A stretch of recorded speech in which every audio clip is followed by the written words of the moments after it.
Okay, so now the next portion of this is she's going to do, like, show you the cupping and the needling and stuff like that, like in a small area, just to show like what it does, how it works, and all that stuff. So I'll let her talk and I'll just be here as the demo patient. Okay, so real quick, I'm just going to show you, you kind of saw a needle. I'll show you a needle. I'll show you what it looks like to have one put in, and show you how quick and easy it is. All right. So what we do first is to clean the skin. We just take, usually I take a cotton ball of alcohol and just rub the skin.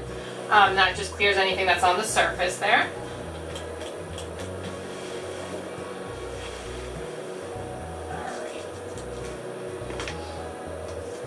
So for those who haven't seen it here, this is the needle we're kind of working with. There we go.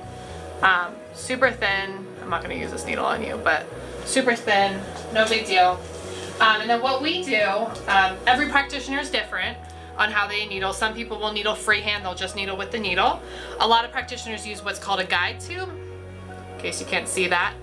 There you go. There you go. So what you do is you kind of feed the needle into the guide tube, and then what you do is you tap it in, and that helps get the needle in quick and fast. And there's a lot of nerve superficially, so this usually makes the needling less painful because you get through those superficial nerves quickly, and then it's not as sensitive deeper. Okay, so what I do is I kind of locate the point, take the tube, I tap it in. I don't know if you can see. So there it is in. Sometimes I'll literally put it in maybe a millimeter more for her. A lot of times I just let them sit at the surface of the skin. And that's it. Super easy, super quick. And then take it out. A lot of people will ask me, is there a lot of blood coming out? To be honest, for the most part, no, there's not a lot of bleeding. There are a lot of capillaries on the skin, so occasionally you will get a drop or two of blood. No big deal. Wipe it up, no problem. One of the minor side effects of acupuncture is you can get bruising. It is fairly rare, but it does happen, and that just means that you hit a little blood vessel. Doesn't hurt. Usually it can look kind of scary, especially if the patient's on blood thinners, which is definitely not a contraindication for acupuncture. You can get acupuncture if you're on blood thinners, no problem, but you might bruise a little easier. Sometimes they look scary, they're harmless. Most patients don't mind because if you do bruise easily, you're used to having bruises all over your body. What's a little extra bruise? But it does happen. It's painless, no big deal, but it is possible because you do have, blood vessels all under your skin, and you are putting a very thin needle in there, so there is always that chance. Yeah, when she put that in there, I didn't feel a thing at all. Usually I'm a baby with needles. I know I have a bunch of tattoos, but I really am a baby with needles, so I didn't feel that. That was like my first thing when I came here. I was really nervous about that. Like, oh gosh, I'm so scared of needles. Most people are so scared, and then sometimes I'll put a few needles in and they'll say, did you start yet?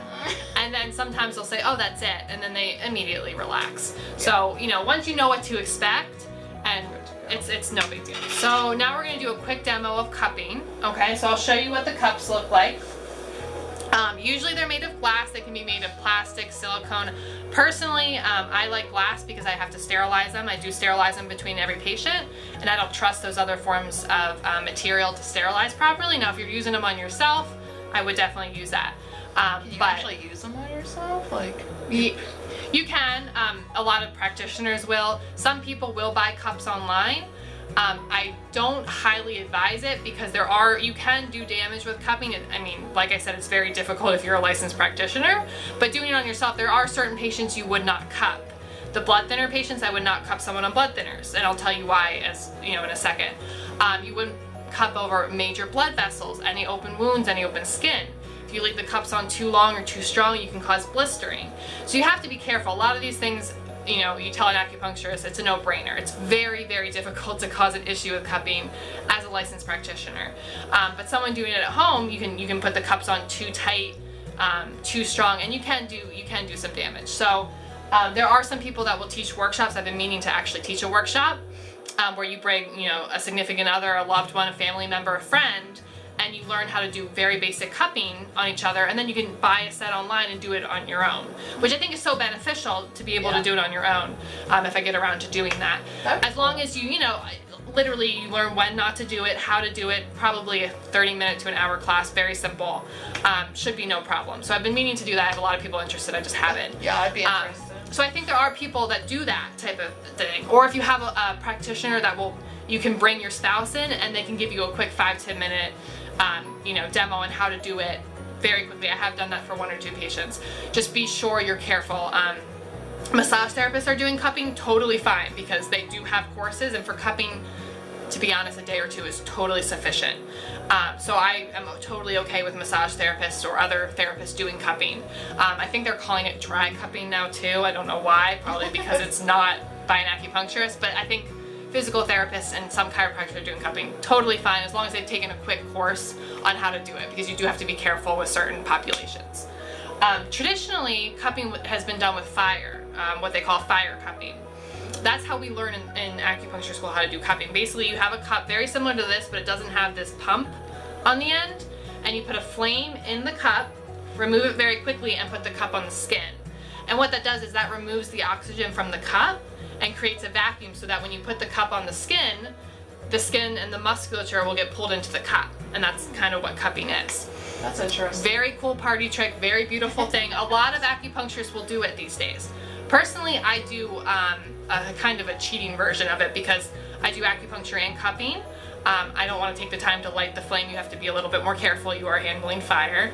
And you can't control the suction as well, because once you put the flame in and out and you put the skin on the cup on the skin, if it's too tight, you have to take the cup off, relight the flame, redo it, and it's hard to be able to slightly adjust the suction higher or lower depending on the patient's comfort level. So I tend to like the pump cups. A lot of acupuncturists do fire cupping. It's great, same benefits. To be honest, I wouldn't really prefer one over the other. As a practitioner, I do. As a patient, a lot of patients are face down. You won't even see the fire cupping. So really, they're both great. They're both basically the same thing. But what we do with the pump cups is we use this pump here. This is our little cheating version, and this creates the vacuum for us, and it attaches onto the edge of this here. Same thing as fire, but then I like the fact that if my patient says this is a little too tight, a little uncomfortable, I can slightly release the pressure a little bit and adapt it for them. Or if they say, hey, I want it just a little bit tighter, I can do that with the pump very easily within a second or 2. And I want to emphasize, for 95% of the population, cupping is not painful, okay? Now, some patients will feel like that. It'll be like that good hurt, like you're getting a deep tissue massage. You'll feel it. It's uncomfortable because the muscles are tight. It's not, it should not be painful. It should not be pinchy. It should not be anything severe. Every patient can tolerate something different. Some patients want the cup super tight, and I can, I go as hard as I'd like. Other patients, I can barely put them on there. It just depends on the patient, and that's why it's so great to be able to adjust the pumps. But if you've seen the marks with cupping, a lot of people get freaked out because they look scary. They look like bruises. They're not bruises, but they look like circular bruises, and they look scary. If I didn't know anything about cupping, I would be terrified when I saw a cupping mark. A lot of people think it hurts like when they see it on my knee, and then I'm like, no, and I always say that it's probably not like the proper way, but like if you've ever gotten a hickey, does your hickey hurt afterwards? Yes. Not usually. So that's kind of what it is like to me. Like it's there visually, but I don't feel it. Like I can sit there and touch it, and like I don't feel anything. Yes. So. And I'd say about 5, maybe even less, maybe 2 to 3% of my patients will be a little sore after. Very, very rare. You would think more people would, actually. I was surprised when I first learned it. That's okay. That's just the muscles being released. And what happens is, I'll go into it in a second, but that's all that lactic acid in your system. Kind of like if you have a hard workout and your muscles are sore, same physiology, same idea. Goes away within a day or 2. But for most part, patients actually, I'd say about 90% of my patients, depending on how sensitive and how tight you are, love how cupping feels. It feels like a massage. Feels great. For the other 5 to 10%, they love the effects. It's awesome afterward. It is a little sensitive during, but to be honest, it's no worse than a deep tissue massage where, and I don't want it to be any worse. So if my patient says, this really hurts, I'll adapt the cup to where it's a little bit more comfortable, but I do want you to feel it. I want you to feel like it's doing something to the muscles. So that's a big misconception with cupping. Not painful. For most people, it's actually the opposite. Most people request it every week. So anything else you want to add there before I... Yeah, like because my pain tolerance or whatever is like so heightened doing the cupping, for me, I'm always like, oh geez, because it's just, if you were touching me like this, I'm doing that. So it is, like she said, deep tissue massage, but I would have a hard time with that also. So like, it is a little bit, for me personally, a little bit, ooh, but like afterwards, like all the benefits I got, it's worth it for that little bit of discomfort for like, what, like 5 minutes 5 tops. minutes. Yeah. You know, so it's very worth it. Like, it's just discomfort. I wouldn't say it's like, oh my gosh, this is the worst pain of my life. Yeah, like, no. It's just discomfort, and like she said, like the deep tissue type massage feeling to it. But because of my injury level, I think that is just a different feeling for me, and maybe other people with spinal cord injuries have that same thing. So, but it's not anything crazy. So, now, like, a lot of people, like, what if a quadriplegic came in and they can't like feel anything down there? Would you recommend doing it on places of the body that you can't feel? Yes, I would. I would be very cautious. I'd be very gentle with it because they can't feel it, but I would absolutely do it. And I would see at the end of the day, cupping is, it's diagnostic. So I'll do cups on a certain part of the body. If nothing comes up, and we'll talk about this in a second, but you've seen those marks. The marks can range from light pink, very light pink, to dark purple. If I'm cupping someone, especially the first time, as we cup, the marks will fade, and usually at the end when we're on maintenance, they're usually light pink unless we have an issue. If I'm not getting a lot of color, that means that maybe this isn't the therapy for them. So that I do that a lot diagnostically. I'll say, oh, this is gonna be so great for you. I'll cup someone's back, it's rare, and nothing will come up, and I'll say, okay, this isn't the right therapy. Your blood flow is fine in this area. That won't be right. But yeah, I would definitely try it, because there's always, for most types of issues, there's blood circulation issues. Blood is not moving effectively, and that's what cupping really excels. Okay, so there's two types of cupping. There's stationary cupping and sliding cupping. Now, most massage therapists, people that are not acupuncturists, and even a lot of acupuncturists, will just do the stationary cupping, where basically you place a cup, I'll show you here real quick. You place a cup on the skin, as so here, and this is the suction. We suction it in. We always check in with our patient to make sure they're comfortable here. How's that feel? Okay, so this is stationary cupping. So yeah, so if we zoom in here, you can see that the skin is being pulled into the cup. That's where that pink comes in. So a lot of practitioners will just leave the cup as so. So that's it. And then you leave those on. So cups leave on for about anywhere from a few minutes to 5, maybe 10 minutes max. I never leave them on that long. But so about 5 minutes or so. And you look and see what the skin's doing. If the skin continues to change color, we leave them on. If the skin's about the same hue of red or pink or purple or whatever color you're getting, that means the cup has done its work and you're done. So that's one form of cupping. So usually I'll kind of put a few cups on someone's body, let them sit there for about 5 minutes. I never leave the room. And that's where you have to be careful with the blistering. If you put on cups too long or too tight, you can blister within a minute. It doesn't take long. I personally never leave the room with cups on. And they also can fall off too. You know, sometimes if they'll lose their suction, that can also happen. So that's stationary cupping, and then you just kind of release here. And you can see, I mean, there probably won't be very much of a mark here. We can show some of the marks maybe after.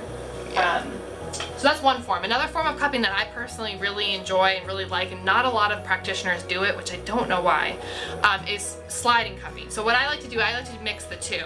So if you have one very severe focal point of pain, like with your shoulder joints, a stationary cup is best for that. You can't really slide along a joint. It's a very specific point, and you want a deep cup to be on that specific point. So I would, stick a cup right on the back of that joint, leave it there.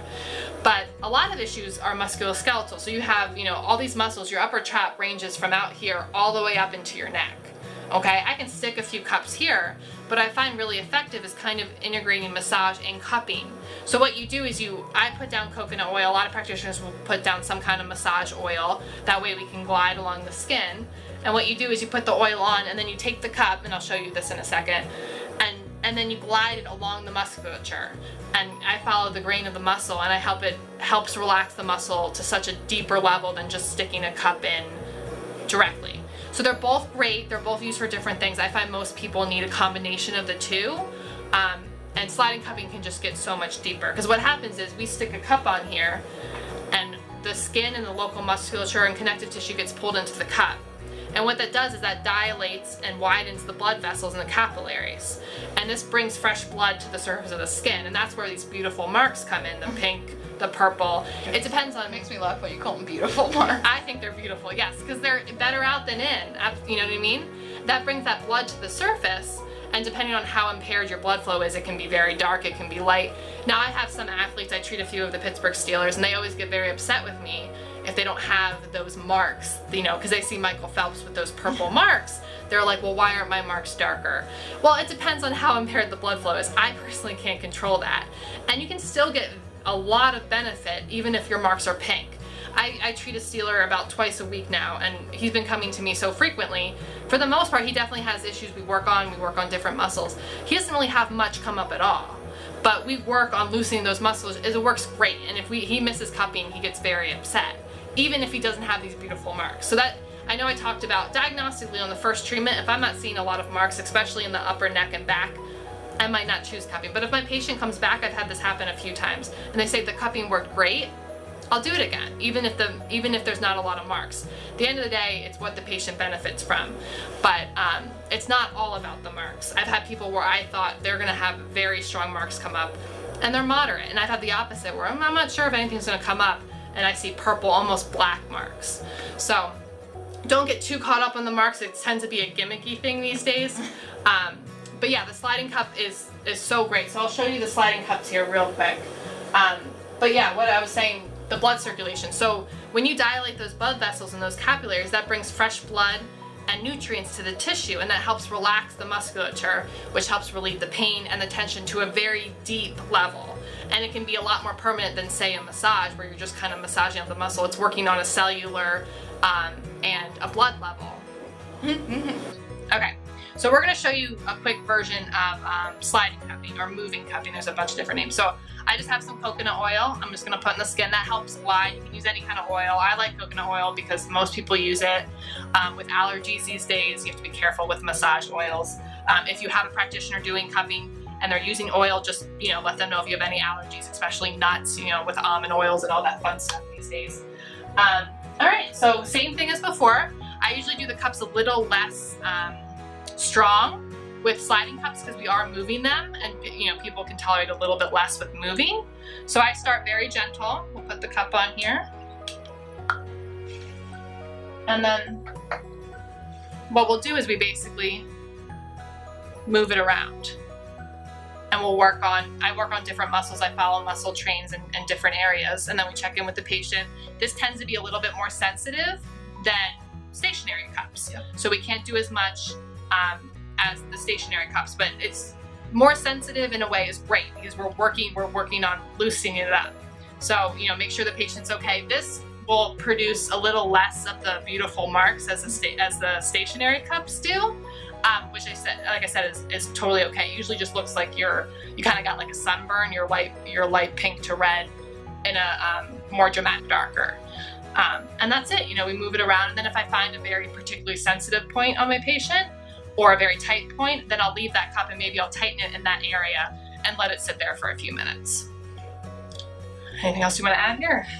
No, I think it's pretty good. Yeah, you can see that red mark now from the stationary one. Yeah, so that's actually fairly light, and now if I were to leave that in there a little longer, it would darken up. So marks from the cupping, they usually last anywhere from a day or two to up to a week, and they can even last longer. It depends on the shoulder one lasts. Right. And usually what happens is they start, if they are severe, they'll start like a dark purple or black. And as the time goes, they'll fade into, sometimes they'll turn like a yellow, similar to a bruise. They'll turn kind of yellowish or pinkish, and then they'll fade. Like I've had one patient who his marks lasted maybe 3 weeks or so. Usually about 3 or 4 days is the most common.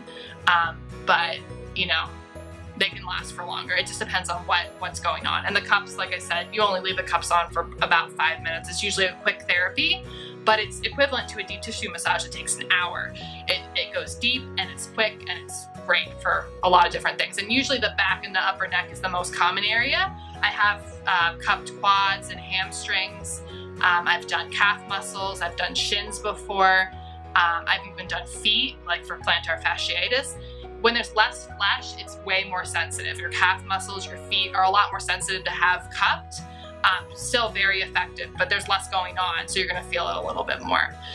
But for the most part, if you can get a cup on it, you can do cupping on it. And make sure if you're about to get married. Yes. Yes, I have had a few patients that underestimated the cupping marks. I always warn my patients, you might have some marks. You know, they might look like bruises. Are you okay with that? I had a few patients, well, actually only one patient, who ended up going to a wedding. We did cupping on her upper back, and she was wearing a strapless gown to this wedding. Thank gosh she was not getting married. And she was very upset with me because she looked like she got beat up on her upper back. So remember that, like, if you need to look, you know, good or whatever for something. Like, before I went to national, she was like, "Are you sure you want me to cup? Because, you know, you're wearing a dress." I'm like, "Yeah, just go for it. I don't care if people see it." Like, you know, because to me, I don't really care. Because if someone asks, I'm like, "Yeah, that's what the treatment I get." Like, and then it gives me an opportunity to educate them about it. So, yeah, a lot of celebrities these days are getting cupped. They're rocking their cupping. I think Justin Bieber and Gwyneth Paltrow always has cupping marks. So some people actually want the cupping marks to be visible, just like the athletes I was telling you about. Some people find it trendy, but I always warn my patient that, you know, you're going to have visible marks. So, you know, it's swimsuit season this summer. Some of my patients will ask me, "Can we skip cupping? I'm going to the beach. You know, I don't want to look weird." See, I'm one of those people, I'm like, whatever, I don't care. You know, like, I just kind of figure if someone asks, like, who cares what they think or whatever, you know, so I just am like, that's how I get treated. Who cares if it's there? If you want to ask about it, I'll tell you. So.